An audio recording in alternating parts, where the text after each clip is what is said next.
Hi friends, আমরা এখন জয়গাঁও আছি। জয়গাঁও ভিউ পয়েন্ট খুবই সুন্দর জায়গা, ঝিরিঝিরি বৃষ্টি পড়ছে আর সাথে চায়ের কাপ। খালি বৃষ্টিতে চা খাওয়া হবে, চায় পে চার চা। এখন চায়ের পে চার চা।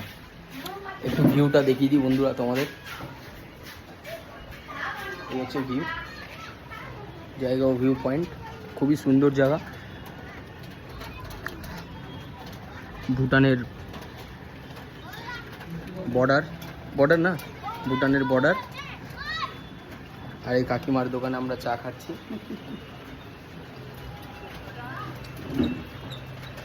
আমরা এখন পাহাড়ের ওপরে আছি, অনেক ওপরেই আছি। এটা হচ্ছে পুরো জয়গাঁও ভিউ পয়েন্ট, মানে এইখান থেকে পুরো ভুটানের পাহাড়, মানে ভুটান একবারে সবই দেখা যাবে। অনেক গ্রাম